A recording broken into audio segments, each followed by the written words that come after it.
नमस्कार, आप देख रहे पूर्वांचल न्यूज नेशन और मैं नशरुज़्ज़ोहा। खत्म हो गया एक युग, नहीं रही स्वर कोकिला लता मंगेशकर। लता मंगेशकर ने 92 साल की उम्र में दुनिया को अलविदा कह दिया। उन्हें कोरोना हुआ था। कोरोना के बाद वो निमोनिया की शिकार हुई थी। मुंबई के बीच कैंडी अस्पताल में उनका इलाज चल रहा था। वेंटिलेटर पर थी कुछ दिनों पहले और उन्हें वेंटिलेटर से हटाया गया था, लेकिन फिर भी तबीयत बिगड़ी और आ गई वो मनहूस खबर जिसे कोई नहीं सुनना चाहता था।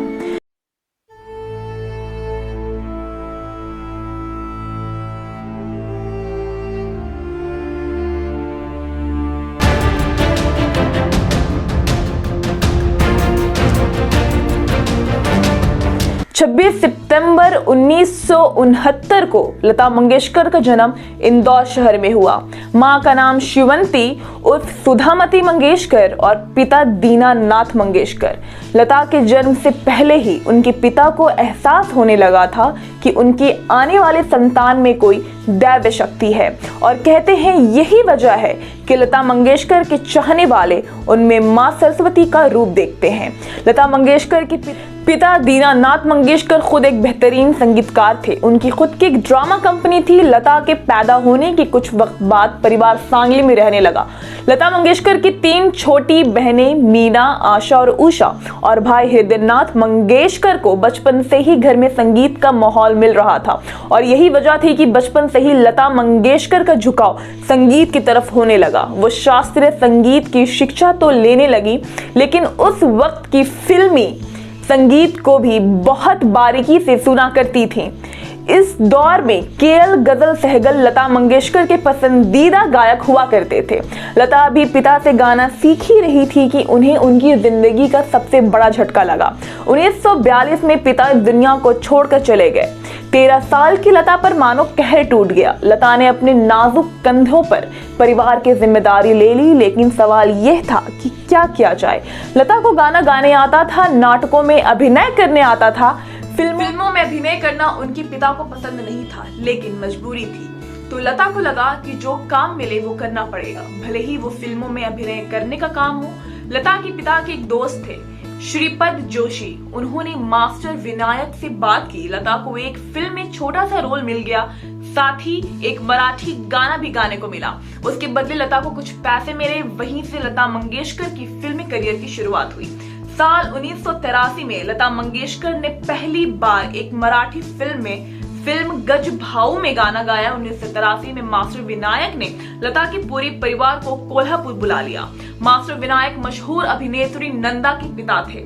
मास्टर विनायक उन दिनों एक फिल्म बना रहे थे, बड़ी माँ। इस फिल्म की हीरोइन थी नूरजहां। लता मंगेशकर को भी फिल्म में एक छोटा सा रोल मिल भी गया और एक गाना भी मिल गया। नूरजहां को लता की आवाज बहुत पसंद आई। उन्हें दिख गया कि लड़की में गुण है, यह काबिल है, टैलेंटेड है। जब भी शूटिंग के दौरान मौका मिलता, नूरजहां लता को अपने पास बुलाती और उनसे गाना सुना करती थी। नूरजहां और लता के रिश्ते बहुत अच्छे हो गए। इस फिल्म की शूटिंग के सिलसिले में लता को मुंबई आना पड़ता था। उन दिनों मुंबई का नाम बॉम्बे हुआ करता था और बार बार जब मुंबई के चक्कर लगे तो फिर लता मुंबई की ही हो गई। मुंबई में लता को खूब संघर्ष करना पड़ा। उन्हें यहाँ सिर्फ मास्टर विनायक का ही सहारा था। मास्टर विनायक लता से फिल्मों में एक्टिंग तो करवा रहे थे, लेकिन वो जानते थे कि लता के अंदर एक प्रतिभाशाली गायिका छिपी है और उसे निखारना जरूरी है। लेकिन टैलेंट को कब तक बांध कर रखा जा सकता है। लता की आवाज जब दुनिया ने सुनी तो लता की धीरे धीरे गाने मिलने शुरू हो गए और जब ठीक ठाक गाने मिलने लगे तो लता मंगेशकर ने 1947 में एक्टिंग को अलविदा कह दिया। लता मंगेशकर ने जिन दिनों फिल्मों गाने की शुरुआत की, उन दिनों हीरोइनों के लिए जितनी भी सिंगर्स गाना गाया करती थी, उनकी आवाज मोटी हुआ करती थी, लेकिन 17-18 साल की लता की आवाज पतली थी, इसलिए उनको काम भी मिल जाता था। इसके बाद मशहूर संगीतकार गुलाम हैदर ने लता मंगेशकर के हुनर को पहचाना और उनसे गाना गवाए। गुलाम हैदर को यकीन था कि लता अपने मुकाम जरूर बनाएगी। 1948 में गुलाम हैदर ने लता से फिल्म मजबूर में गाना गवाया। गाना हिट हुआ और इसी के साथ लता की करियर भी चल निकला। धीरे धीरे लता मंगेशकर ने अपनी जगह बनाई और हर कोई लता मंगेशकर की आवाज का कायल हो गया। लता मंगेशकर ने ऐ मेरे वतन के लोगों गाना गाया तो ये गाना सुनकर उस वक्त के प्रधानमंत्री पंडित जवाहरलाल नेहरू की आंखों में भी आंसू आ गए और अब लता मंगेशकर हम सब की आंखों में आंसू छोड़ गई हैं।